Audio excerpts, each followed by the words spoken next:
Ready? Jaya Radha Madhava Kunja Bihari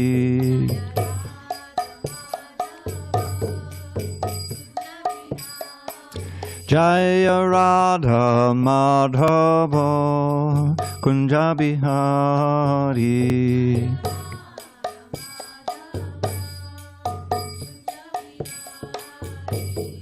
Gopi Jana Vallabha Girivardhari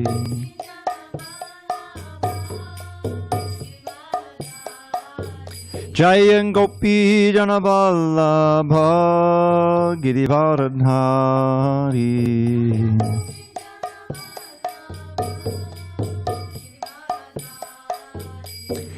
Yashodanandana Bhajana Ranjana Yashodanandana Bhajana Ranjana Yamunatira Vanachari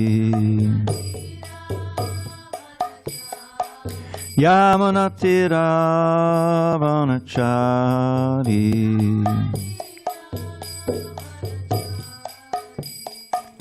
Hare Krishna, Hare Krishna, Krishna Krishna, Hare Hare, Hare Rama, Hare Rama, Rama Rama, Hare Hare.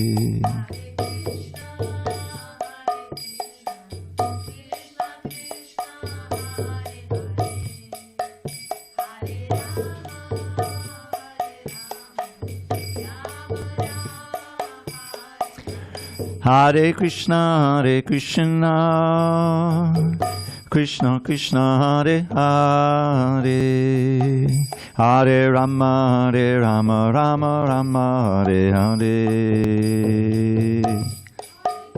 Hare Krishna, Hare Krishna.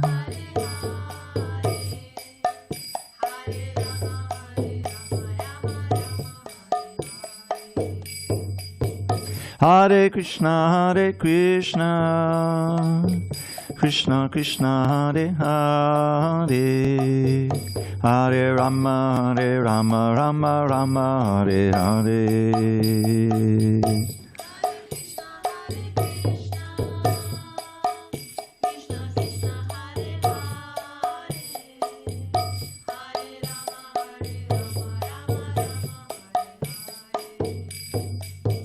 Jaya Radha Madhava Kunja Bihari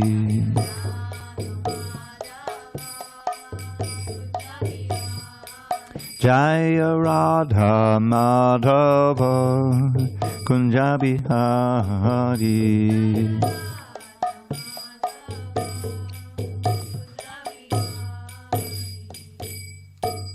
Jai Mishnavad Paramahansa Paramahansa Ashtotar Sri Srimad Divine Grace Srila A.C. Bhaktivedanta Swami Prabhupada Ki Jai ISKCON BBT Founder Acharya Srila Prabhupada Ki Jai Jai Om Vishnupad Paramahansa Paramahansa Ashtotar Sri Srimad Divine Grace Srila Bhakti Siddhanta Saraswati Thakur Ki Jai Alanta Koti Vaishnava Ki Jai Namacharya Srila Haridas Thakur Ki Jai Srimad Bhagavad Gita Ki Jai, Samaveda Bhaktivinoda Ki Jai.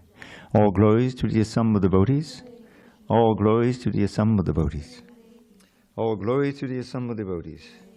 All glories to Shri Guru and Gauranga. Okay. Om Namo Bhagavate Vasudevaya. Om Namo Bhagavate Vasudevaya. Om Namo Bhagavate Vasudevaya.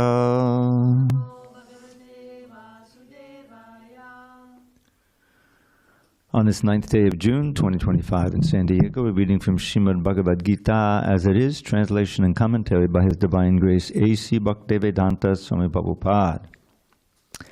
And we are in the 4th chapter entitled Transcendental Knowledge, text 22, page 209. Yadricha labha santushto dvandvatito vimatsaraha samak siddha vasiddhaucha kritvapi nanabadhyate. Yadricha labha santushto dvandvatito vimatsaraha samak siddha vasiddhaucha kritvapi nanabadhyate. Yadricha labha santushto dvandvatito vimatsaraha samak siddha vasiddhaucha kritvapi nanabadhyate.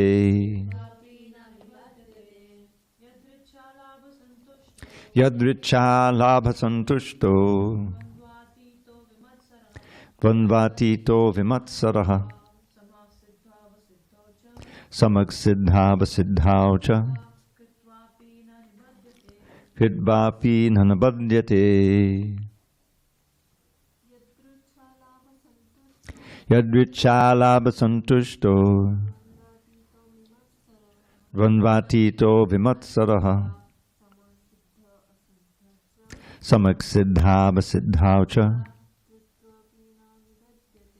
kritvapi nanabadhyate. Yadricha labha santushto dvandvatito vimatsaraha samak siddha vasiddhaucha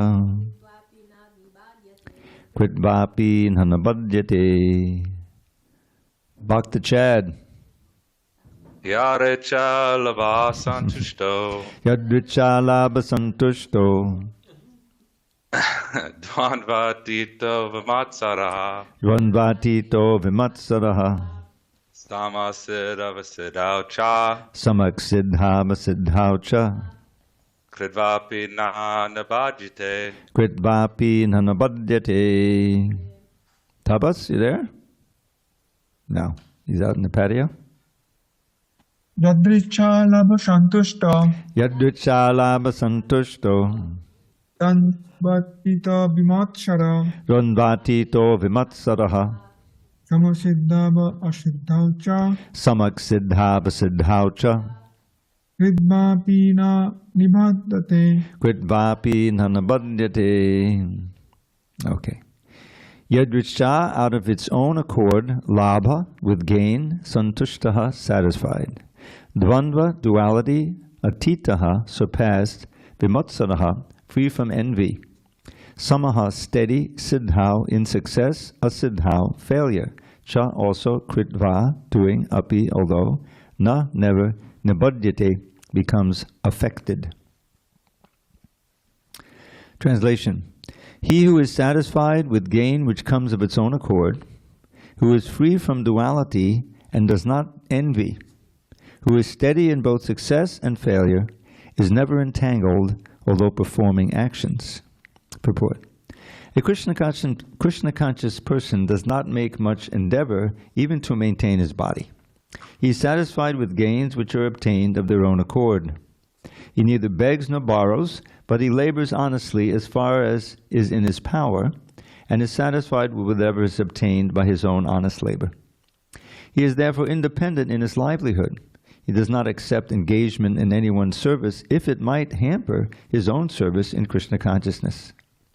However, for the service of the Lord, he can participate in any kind of action without being disturbed by the duality of the material world. The duality of the material world is felt in terms of heat and cold, or misery and happiness. A Krishna-conscious person is above duality because he does not hesitate to act in any way for the satisfaction of Krishna. Therefore, he is steady both in success and in failure. These signs are visible when one is fully in transcendental knowledge. Om Jnana Timirandasya Jnanandana Shalakaya Chakshur Unmilitam Mena Tasmai Shri Gurave Namaha. I was born in the darkest of ignorance, but my spiritual master Srila Prabhupada opened my eyes with the torchlight of knowledge. I offer my humble obeisance unto him and all members of Sri Parampara. So, this idea of being free from duality. I was just listening to a recording of Prabhupada's lecture, and he's referencing the last, second to last verse or so of the 7th chapter, where this comes up about being free from duality, free from the delusion of duality. No, it's actually 27 and 28. On page 339 is 27. And this is a verse Prabhupada would often quote, explaining how we came into the material world. Because this is probably, I don't know who, and if any of you know, that this was an issue. This was a debate, whether we actually fell from the spiritual world, or we've always been here as conditioned souls. So Prabhupada would cite this verse to show how we came here. Text 27 on page 339. Itchadvesha samutena dvandva mohena bharata sarvabhutani sammoham sarge yanti parantapa. Now that last quarter of the verse, sarge yanti parantapa. Sarge means into this world while taking birth in the creation. And yanti goes upon conquer of enemies. So, Itchadvesha, Osayana Bharat, or conquer the foe, all living entities are born into delusion, bewildered by dualities arisen from desire and hate. So I'm not going to read this whole purport. But Prabhupada explained it. He explained it on the tape as I was listening. Itcha dvesha samutena, arisen from desire and hate, or desire and, what would we say, aversion. Itcha and aversion, wanting and averting. So the itcha is that you want to enjoy Krishna's position. In other words, you want to enjoy like Krishna. And the dvesha is, I don't want to serve anymore. You see? So what's Krishna going to do with us there? He can't keep us there in the spiritual world, because you see how disturbing that would be to all the devotees. Just like you have someone living here in the temple, and then suddenly they said, well, I'm just going to get a job, but I still want to live in the ashram. No. If you want to live in the ashram, you can't have an outside job, you see? So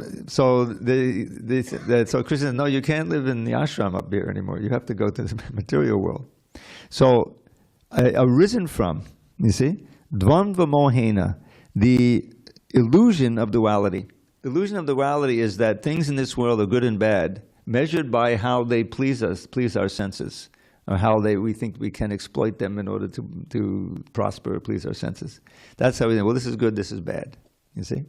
That duality is exactly opposite to what we're talking about here.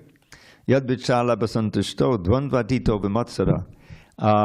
Surpassed duality, dvandva atita, see? And therefore free from envy.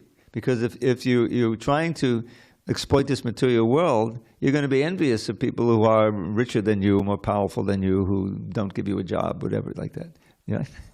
So this is the origin of our coming here. Dvandva mohena bharata.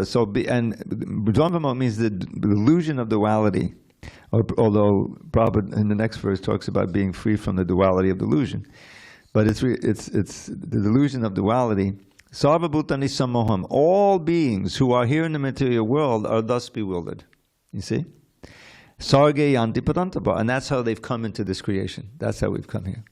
So, in order to get out of it, we have to transcend that. So that's the next verse.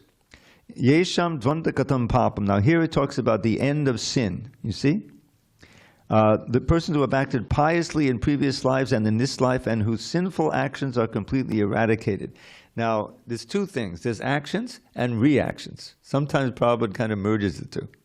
But punya karmanam, their activity is completely pious, meaning they're in the realm of devotional service. And by the process of devotional service, they've removed the residue of sinful reactions. Then, te dvandva mohine mukta, such persons are free from the delusion of duality and bhajante mam jadavata. They worship me with a strong vow, you see. So this is important in the context of what we're reading today. Okay. Did I read this? I read the purport already, right? Or not? Yeah. Okay. Om Jnanatimirandasya Jnanandana Shalakaya Chakshur Unmilitam Mena Tasmai Shri Gurave Namaha. I said that also. Okay. Sorry. So, what is Krishna saying? Now, this is all under the heading of transcendental knowledge. But he's talking about activity, right? And attitude toward activity, though performing all kinds of actions. So the connection between our state of mind, our intelligence, our ideas, our knowledge, and what we do is always there. What we think. Someone who is firmly on the material consciousness, right? Identifying with the body and the standard that we have in the material world. So how does such a person act? Well, he acts in such a way as from what he knows, this will, if I go and do this, this will either be pleasing or it will give me something that will allow me to be pleased. In other words, here's where I can make some money, and that money will then buy me security and buy me happiness, like that. This is the standard fruit of idea, but it's based on the knowledge.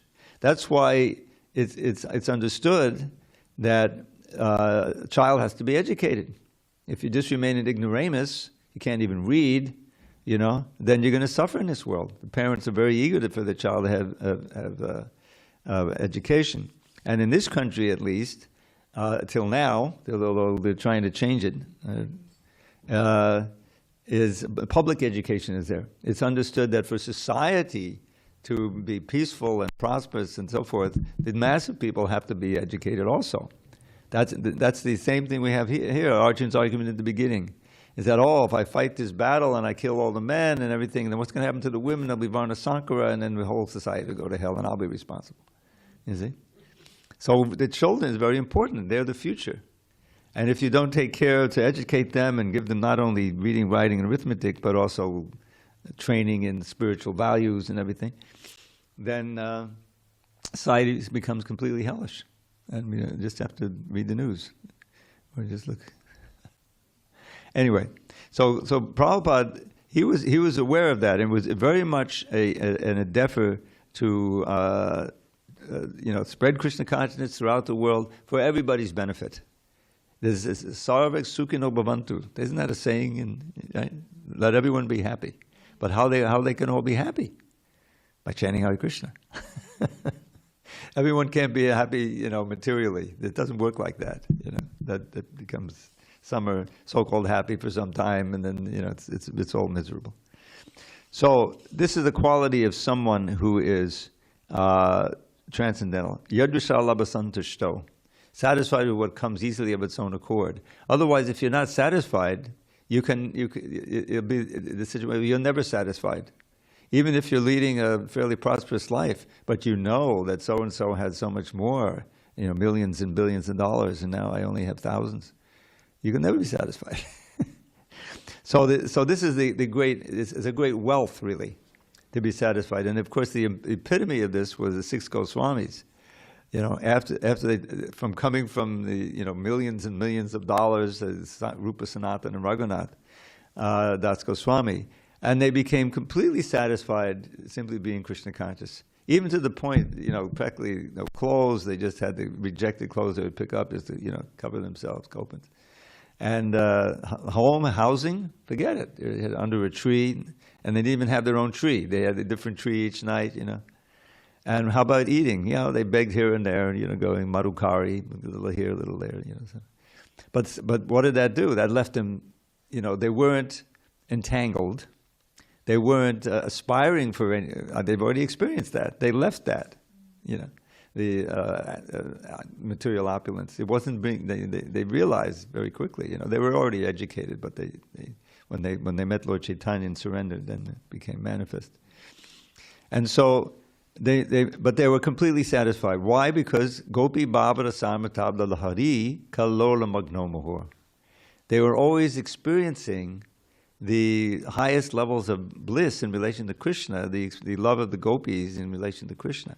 Gopi Bhava Rasamatavi Kalola Magno Muhur. So how could they be dissatisfied? They're satisfied. Whatever comes materially of its own accord, so what? They'll be satisfied. Otherwise, you can't be satisfied. If you're looking to the material world for your satisfaction, you're bound to be dissatisfied. Because even if you're satisfied for a short time, there's the anxiety, well, tomorrow I may not be satisfied. And then what happens is I see this person has gotten old. And even though they're fairly wealthy, they're very in great anxiety. So that's not going to solve. The material world is always ultimately disappointing in terms of trying to, become satisfied. You can't become peaceful and happy on the material plane. So here is Krishna describing how one can be simply satisfied with what comes easily and transcendental to the dualities and with no envy, vimutsa, free from envy, because you're already experiencing the highest bliss. In this way, siddhau, asiddhau. Whatever you're doing, you're trying to do for Krishna, and you try as best you can, and if it doesn't work out, well, it's up to Krishna. He didn't provide the...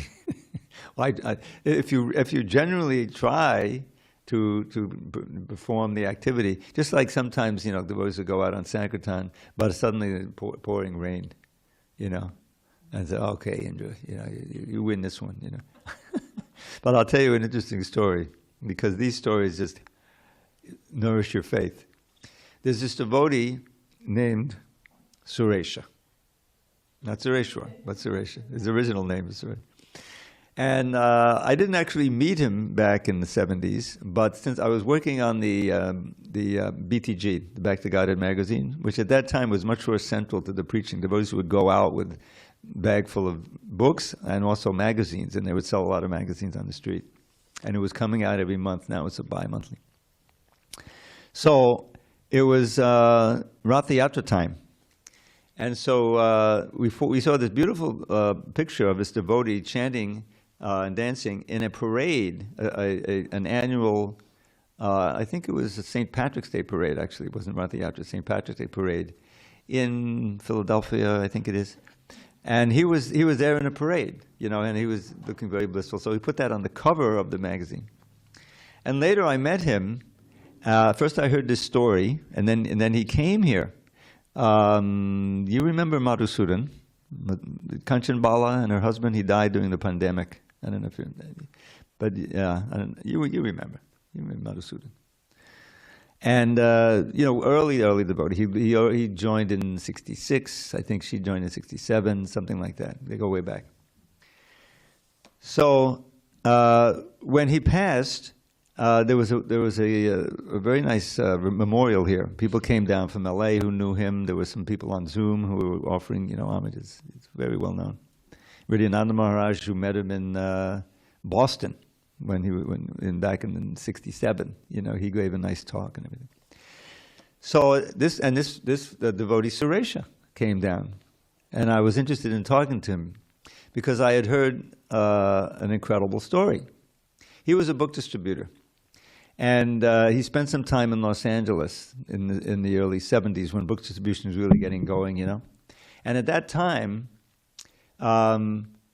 devotees were going out even to the airport in Dhoti and Kurta,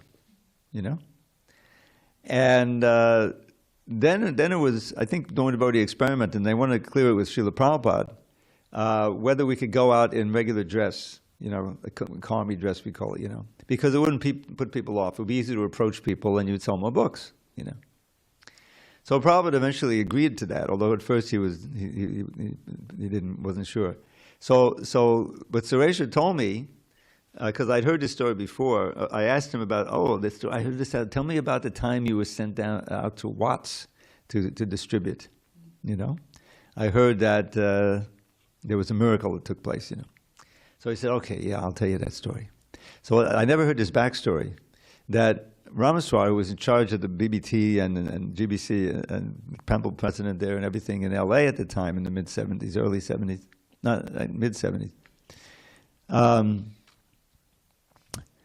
He wanted to prove to Prabhupada that they could do bigger with wearing karmi clothes, So he sends Tripurari out, and he was like an avatar of book distribution. He was a pioneer, he was Incredible. He was a brahmachari at that time. And he went to the airport in army clothes, And they sent Suresha to Watts. Now, Watts is famous. In the 60s, there were huge riots there after Martin Luther King was killed, 68, I think it was. Yeah, and so that was famous for that. And it's a rough place, So they sent him out there to do in a parking lot in devotee clothes, so he's doing all day. And he wasn't collecting much. People were giving quarters, they didn't have much money. All right. Meanwhile, Tripurari was cleaning up at the airport, came back with a few $100s, he said. So, but what happened was that there is, I think, and there was then, a gang, a famous gang called the Crips.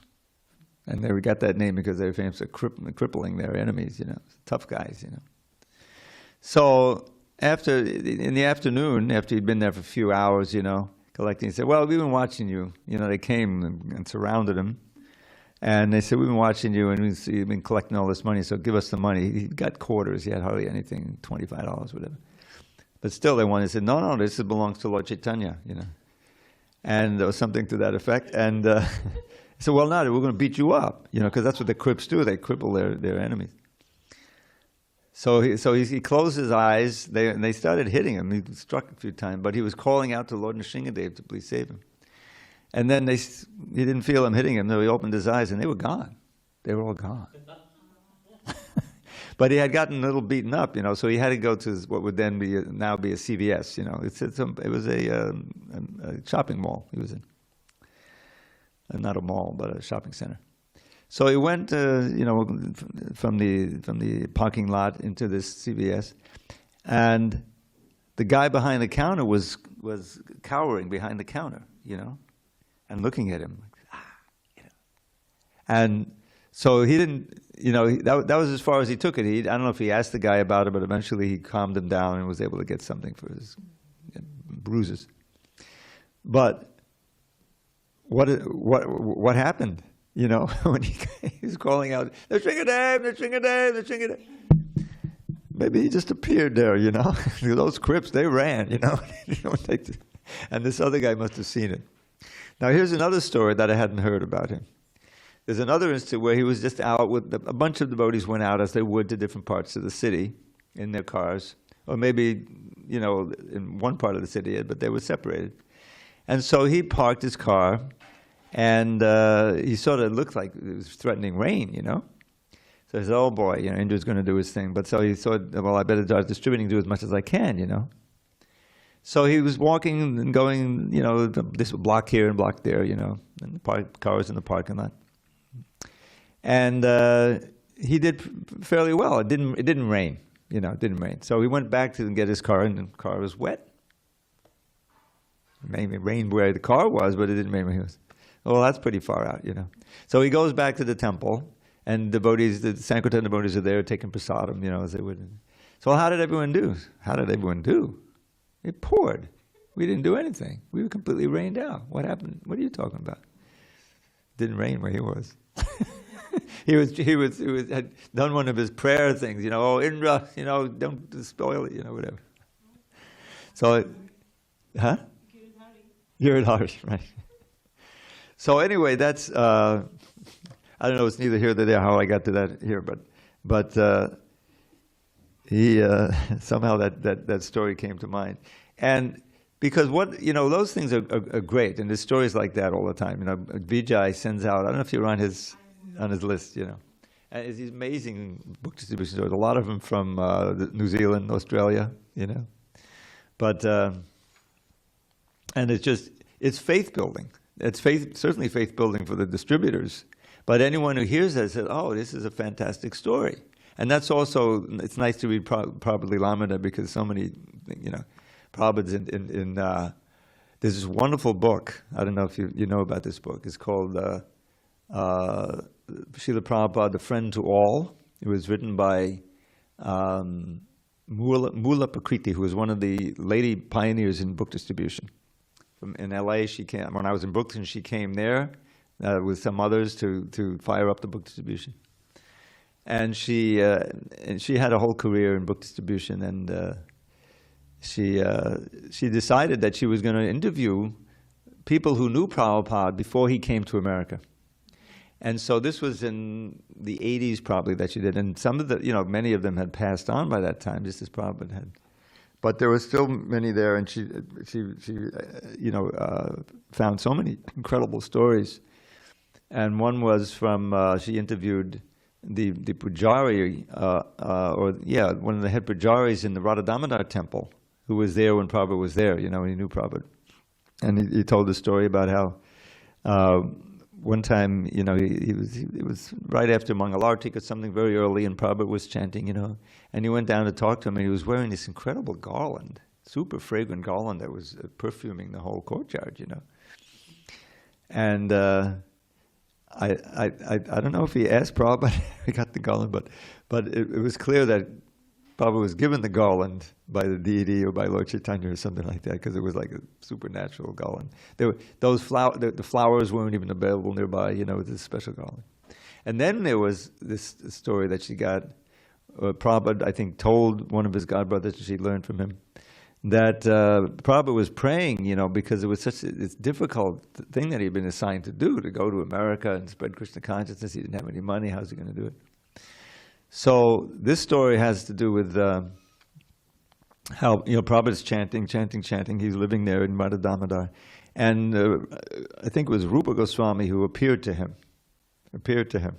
and told him, "You just write these books. You just write the books that you're trying to write, and you go to the West, and everything will be taken care of,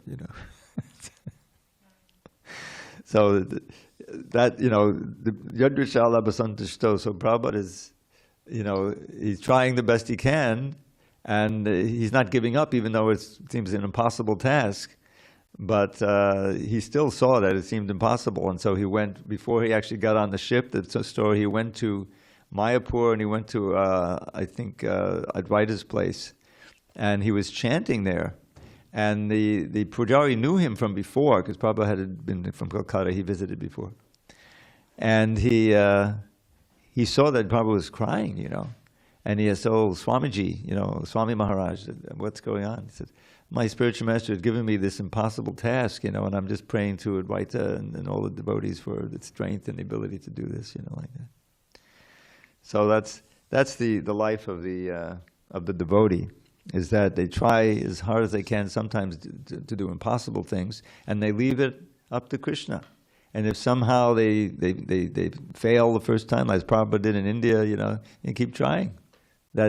In the trying, the success is there in Krishna consciousness, because you're simply expressing your love and your love for the Lord. Whereas on material side, if you try and fail, you got zero, you got nothing. But in Krishna consciousness, the effort itself is evidence of your faith and your determination. So that's what this is all about. Okay, you got the mic. You want to ask a question or make a comment? Hare Krishna. Can you explain what the sixth line means? Like it says, he does not allow anyone's service to hamper his own service in Krishna consciousness. Yes. Sixth line. The sixth line of the purport. 1, 2, 3, 4, 5, 6. Okay. Okay. So you have a. What are you reading there? You don't have this edition, do you? Yeah. See, it's been changed. Okay. I looked into that. What it says now, he does not accept engagement in anyone's service if it might hamper his own service in Krishna consciousness. That's what it means, and that's what it reads in the book now. What does it mean, though? Oh, in other words,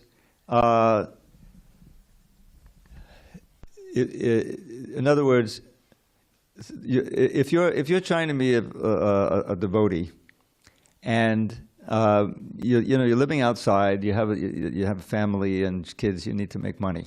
Okay, so someone is not going to accept a job in a non-vegetarian restaurant where he sometimes has to serve meat. He won't do that, because that's going to hamper his own service to Krishna. It'll hamper his consciousness. See, that's the whole idea. Is that whatever work you're going to welcome. Can you give him some of the books? We have some books here. You'd say, you can sit there, but we'll give you a book and the page number, which is 209 when you get the book. 209.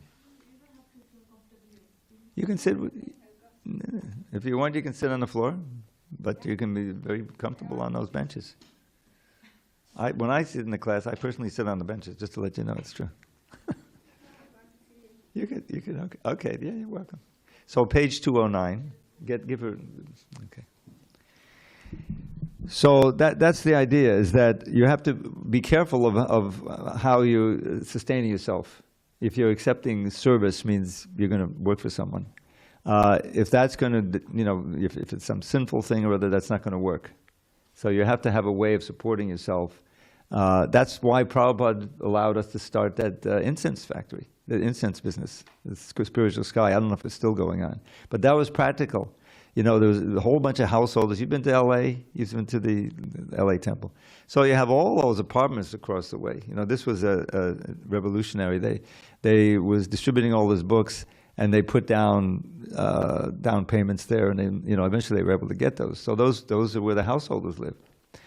But they have to sustain, the household, so they need a way of making money. So instead of trying to get a job outside, Prabhupada allowed them to start this business of distributing incense. The spiritual Kali incense, the packages have the Hare Krishna mantra in there, like that. So that's the idea behind that. That's all that means. Huh? I have a follow-up. Okay. So a devotee should not accept anything that is hampering his consciousness. But I was just reading Prabhupada Leela-amrit, and in that Prabhupada is emphasizing dovetailing whatever you're doing in Krishna service.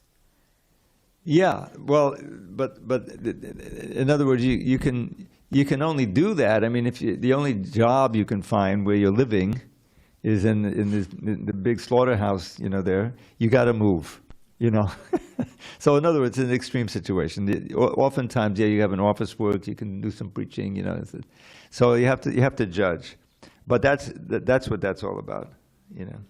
He says he does accept. So this also is to be corrected, this new version? No, the new version is it. He does accept. I mean, this one that I have. He is therefore independent. He does not accept engagement in anyone's service. So what you have doesn't say that? He says he does accept. The sixth line does not say he does not accept, but he does accept engagement in anyone's service if it might hamper. He does accept engagement in anyone's service. If it might hamper his own service. Yeah, it says the same thing that my book is saying. He does. So it's 1, 2, 3, 4. Or we're reading. It's line 5. Okay, let me see the book. It's Let me see line the book. 5 in your book. Yeah, I think you have an older printing. I'm sorry about all this confusion. He does accept engagement in anyone's service. That's been fixed to not. We put a not in there. Somebody didn't put the not in. Not can be it can be 180 degrees without the not. You can put it in the margin, yeah, or draw it in there. All right, why don't we go on? We're going to make some progress. Text 23, top of page 210. Gata sangasya muktasya jnanavastita chetasaha yagyaya chatata karma samagram pravaliyate. The work of a man who is unattached to the modes of material nature and who is fully situated in transcendental knowledge merges entirely into transcendence. Purport. Becoming fully Krishna conscious, one is freed from all dualities and thus is free from the contamination of the material modes. He can become liberated because he knows his constitutional position in relationship with Krishna, and thus his mind cannot be drawn from Krishna consciousness. Consequently, whatever he does for Krishna, who is the primeval Vishnu. Therefore, all his works are technically sacrifices, because sacrifice aims at satisfying the Supreme Person, Krishna, or Vishnu. The resultant reactions to all such work certainly merge into transcendence, and one does not suffer material effects. So, he's defining someone in Krishna consciousness who is one who is unattached to the modes of material nature. So that means that this is a definition of someone who's advanced and is on his way back to Godhead. You read in chapter 14, which is all about the modes of nature, and at the end Arjuna asks, what are the symptoms or characteristics of one who has transcended the modes, and how does one transcend the modes? So that key verse, I think it's 14:26, he says, Mam chayo vibhicharena bhakti yogena sevate sogunan samatityaitan brahma bhuyaya kalpate. So, mam chayo avyabhichari, this is a key word. It means undeviating, constantly. Bhakti yogena sevate, real serious bhakti yoga, simply thinking of Krishna's pleasure and engaged in one of the 9 processes of devotional service at all times. So, sagunan samati, such a person transcends the modes of nature and attains the position of Brahman. In other words, transcendental. You know, and I always paired this verse with the one in chapter 18, which says, Brahma bhuta prasanatma nasochati nakanchati samak sarveshu bhuteshu tad bhakti labate param. Yad bhakti labate param. That one who is Brahma bhuta prasanatma, he's one who attains the state of Brahman, means to be beyond the dualities of this world, beyond the modes of nature. Brahma Buddha, these are the symptoms, these are the characteristics. Prasanatma is always joyful, naturally joyful at heart, because he linked up to the reservoir of pleasure. Nasojati nakanchati, doesn't lament for any loss, doesn't hanker for any material thing, you see. You lament because you're hankering for things material, which are inevitably taken from you, you know, by the force of time.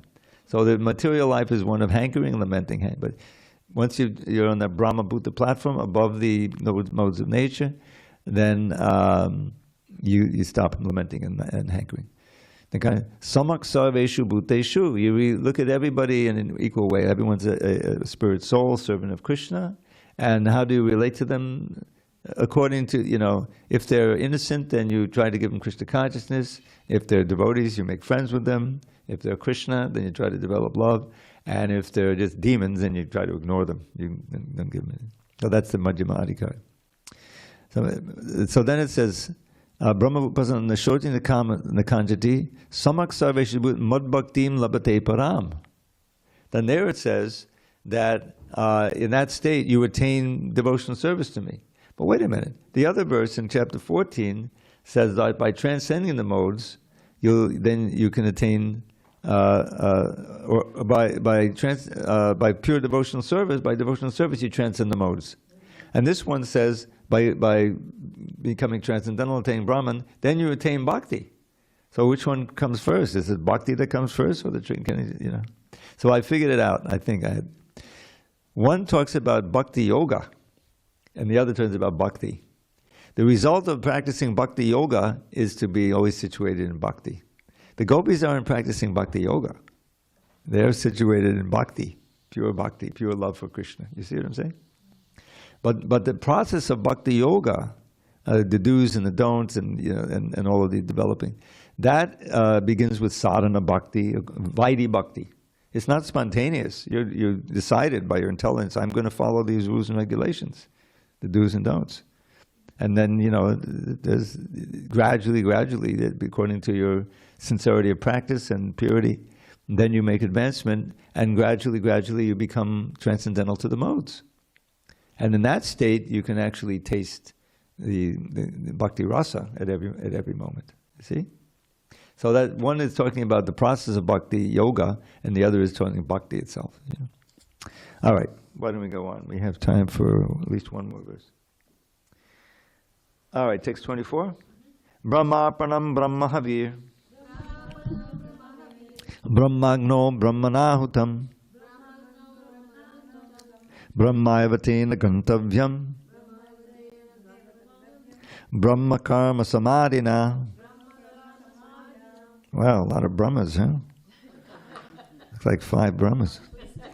All right, a person who is fully absorbed in Krishna consciousness is sure to attain the spiritual kingdom because of his full contribution to spiritual activities, in which the consummation is absolute and that which is offered is of the same spiritual nature. Purport. How activities in Krishna consciousness can lead one ultimately to the spiritual goal is described here. There are various activities in Krishna consciousness, and all of them will be described in the following verses. But, for the present, just the principle of Krishna consciousness is described. A conditioned soul, entangled in material contamination, is sure to act in the material atmosphere, and yet he has to get out of such an environment. The process by which the conditioned soul can get out of the material atmosphere is Krishna consciousness. For example, a patient who is suffering from a disorder of the bowels due to overindulgence in milk products is cured by another milk product, namely yogurt. The materially absorbed conditioned soul can be cured of Krishna consciousness as set forth here in the Gita. This process is generally known as yajna, or activities, sacrifices, simply meant for the satisfaction of Vishnu or Krishna. The more the activities of the material world are performed in Krishna consciousness, or for Vishnu only, the more the atmosphere becomes spiritualized by complete absorption. The word Brahma, Brahman, means spiritual. The Lord is spiritual, and the rays of his transcendental body are called Brahma Jyoti, his spiritual effulgence. Everything that exists is situated in that Brahma Jyoti, but when the Jyoti is covered by illusion or Maya, or sense gratification, it is called material. This material veil can be removed at once by Krishna consciousness. Thus, the offering for the sake of Krishna consciousness, the consuming agent of such an offering or contribution, the process of consumption, the contributor, and the result are, all combined together, Brahman, or the Absolute Truth. The Absolute Truth covered by Maya is called matter. Matter, dovetailed for the cause of the Absolute Truth, regains its spiritual quality. Krishna consciousness is the process of converting the illusory consciousness into Brahman, or the Supreme. When the mind is fully absorbed in Krishna consciousness, it is said to be in samadhi, or trance. Anything done in such transcendental consciousness is called yajna, or sacrifice for the Absolute. In that condition of spiritual consciousness, the contributor, the contribution, the consumption, the performer or leader of the performance, and the result or ultimate gain, everything becomes one in the Absolute, the Supreme Brahman. That is the method of Krishna consciousness. So, this is not so easy to understand, but we can kind of understand something about it. Like just sometimes when I generally chant my rounds in that corner over there in the morning. And in so doing, the other day I was looking around at the temple, and I was seeing everything as what it really is, which is dovetailed in Krishna service. These are not ordinary chairs. There's millions of chairs, I'm sure, in this greater San Diego area, movie theaters with chairs. But those chairs are not serving Krishna. They're not serving, but these chairs are helping to hold up his devotees, you know? And so they're sacred chairs. And the very building itself, you know, what is the nature of a temple? This wasn't always a temple. This used to be a warehouse during the war as part of the army. The army had maybe barracks here or something, whatever. It was used for various things. Then in 1978, I remember when they bought it. I was in LA, but I knew about the purchase of this place. And then for a year, they did all of this renovation, you know, and obviously it took a long time. There's a lot of artwork and time spent here. In fact, there wasn't even a kitchen operated. They were preparing things in the middle of this area now where we're sitting, you know. They didn't have the bathrooms connected. They had to bathe. Next door there was a filling station, you know, a gas station, and they're able to go in early in the morning. That's what it was. So, but the place has been converted such that everything here, you know, is for the glorification of Krishna, right? I mean, wherever you look, certainly that Hare Krishna Rama is there, you know, in these paintings. What isn't serving Krishna? The very floor is supporting the devotees, you know, doing some very important service, right? I'm telling you, it's not a given. When I first came here, believe it or not, this floor wasn't here. It was much more, and I don't know how it happened, but it was wavy. Maybe there were earthquakes or whatever. It was a little dangerous to have a rip-roaring kirtan on it. And I don't know if you know this, but you can remember, then Dharma Setu was the president for a while. And he's the one who oversaw the getting and putting this floor in, and also new chandeliers. They had pretty funky ones, but these are pretty nice, you know. And then, but he didn't have enough money or whatever to do the corridor there. So the corridor was like rough. Lodley funded that. The next time you see it, you can thank it for that. So that, you know, that, and I don't want to blow my own horn, which is not much or anything. But that, you see that pole holding up that thing? I bought that on Amazon. Whatever was there wasn't functioning properly. And that picture with the frame I didn't buy. The frame is left over. All these frames were part of the business that Bhatni Narayan Swami in those days, he had to raise 2 kids and send them to college. So he and Vaikuntha, did you meet Vaikuntha? He came through here. He was a member here, Vaikuntha and his wonderful wife. And they would go all over the world selling paintings, Karmi paintings, you know. And they had these wonderful frames. And there was a frame, one of the rooms upstairs now that we now turned into ashram rooms was a storeroom, and there were all these beautiful frames. So I went up there, picked out a nice frame, then I had access to these paintings and I put that up. There was nothing there. They were just piling up these things there. There was the Vyasa. So that's my little contribution, you know. But the point is, wherever you look, it's all in the service of the Lord. And that's why, you know, we used to have Maha cleanups, and we should have them again every Sunday or so, you know, and maintain it. And that's one of the things. It gives us an opportunity for service.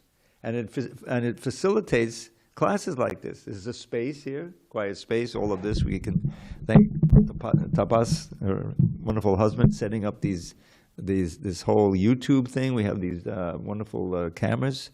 And so it's a great service. So that's what it means to dovetail everything. And that goes for our lives as well. As much as we can Krishnaize different parts of our life, you know, to take up, okay, I'll get up early, I'm going to chant 5 rounds before I go to work. I first started, I wasn't living in the temple. I was working in a hospital, and I was chanting 2 rounds every morning. Then I'd do some hatha yoga and go to the hospital. And then I thought I was experiencing the benefit of the mantra. And I was thinking, maybe I can cure some of these patients with this mantra, you know, so I would try to project the mantra. Anyway, but that's really the way the old devotees, they don't only see the temple as serving Krishna, but everything. They see Krishna, and Krishna helps us. He says, "Oh, I am the light of the sun and the moon. I am the taste of water." You know, in the chapter 7. Because what? When we taste water, we taste with the tongue. Well, where is that coming from? It comes from Krishna. He's replying. Huh? Especially after Nirjala. After? Nirjala Ekadashi. Oh yes, Nirjala Ekadashi. Then you can really appreciate the taste of water. So, the point is that everything we see is Krishna's energy. And a pure devotee, when he's not trying to enjoy that, as soon as you try to enjoy the things of this world, then that's covered. Because, you know, you can't really enjoy anything. Oh, this belongs to someone else. You know, it's God's energy. It's meant to serve God. That's my mission. That's who I am. You know, and it begins with a determination from knowledge. But soon you find out that that's the greatest pleasure, is serving Krishna. Buying some fruit, you know, and then offering to the Lord, it's much more pleasurable than just eating it yourself. So then how can you be envious?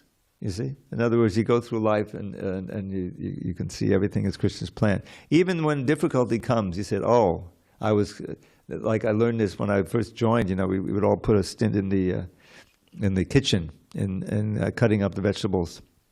And sometimes you would cut your finger or something, you know. Said, yes, we have something for that. We have, you know, first aid here also, you know. And said, yes, you know, you were scheduled to lose your hand, but you just cut your little finger here because, you know, you had that in your karma, you see. So even things negative that happen to you, tatteno kampam susamikshimana, you see as Krishna is so kind, he's minimizing it. It was supposed to be so much worse. Thank you, my Lord. And then if good things happen, you said, oh, thank you, Krishna, for facilitating my service to you.